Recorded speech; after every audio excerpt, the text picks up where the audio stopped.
Vlug meidwan in de maatschappij is een van de belangrijkste onderdelen van succesvol inwargeren. Maar in het Joodse systeem kan dat behoorlijk lastig wezen.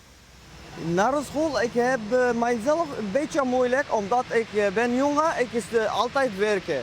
Niet te studeren, in Syrië ook niet te studeren, alleen hier. Dit is Adel uit Syrië. Hij is nu 6 jaar in Nederland en werkt als losker bij een bureau in Snits. Adel is een man meer van de praktijk.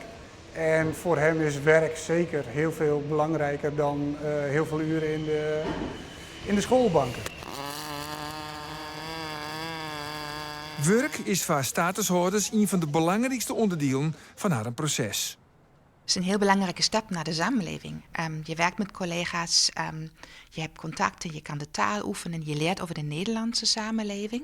En je kan geld verdienen en je bent financieel onafhankelijk om je leven weer voor te zetten. En die meerderheid die er komt, die wil graag door.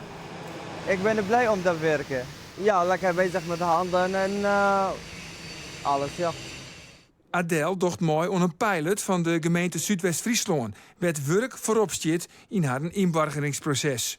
Vliene hier dienen zo'n 100 statushouders mooi aan deze pilot. Ze kregen gelijk een werkplak voor 1 jaar en een pad van haar kon nooit dat jaar in vaste dienst komen. We hadden zoiets van, nou, als het lukt om iets van 10, misschien 15 mensen aan het werk te helpen, zou dat al fantastisch zijn. Maar ja, we zijn daar ruimschoots overheen gegaan. We hebben meer dan 20 mensen aan het werk kunnen helpen. En die mensen die hebben zelf ook aangegeven dat zij daar zelf heel veel aan hebben. Dus voor ons is dat een groot succes, jazeker. Toch is het net vanzelfsprekend dat gemeenten dit goed regelen. De regels binnen op dit tijd nog net optimaal om de wenske resultaten te halen. Vaak is het wel zo dat die wetten, de wet inburgering, maar ook de participatiewet, dat maatwerk wat in de weg staan, omdat er toch heel wat regeltjes zijn waar mensen dan toch aan moeten voldoen, dat is eigenlijk wel zonde en dat zou eigenlijk wel anders moeten. Van alle statushouders vindt na 3 jaar maar 30% een baan. En dat wielst er tegelijk grutte tekwatten binnen op de arbeidsmarkt. Maar net elke nien kan zomaar elk werk van. Mensen willen heel graag dat het werk goed gaat. Dus daar is ook een motivatie. Maar het is ook met name heel belangrijk om dan je veilig te voelen. En je kunnen ontwikkelen en laten zien wat je in huis hebt. En daarom is een match met een goede werkgever die past bij de kennis en vaardigheden van iemand heel belangrijk. Ik heb het wel eens eerder geprobeerd. Ik zeg, net elk verhaal is een succesverhaal. Dus daar ben ik wel verhaal bij.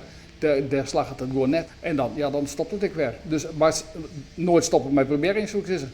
Want Sano en dan vies een pareltje ertussen. En die moest ik griepen.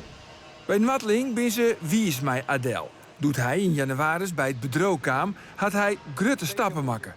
Het is een motiveerde jongen. En de eerste dagen moest hem van alles vertellen en voortwaan. En daarna ik hem helemaal loslaten. Dus op dit moment doet hij gewoon mooi in alle activiteiten die wij ook doen. Dus nee, het is heel mooi. Heel mooi te zien hoe hij dat doet. Ja, ik ben heel blij mee. Adel is nog maar krekt in Nederland, maar toch had er nou al duidelijke dromen en doelen voor de toekomst.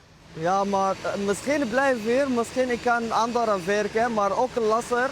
Maar ik werk met het hele grote schip. Ik werk misschien in Rotterdam of zo.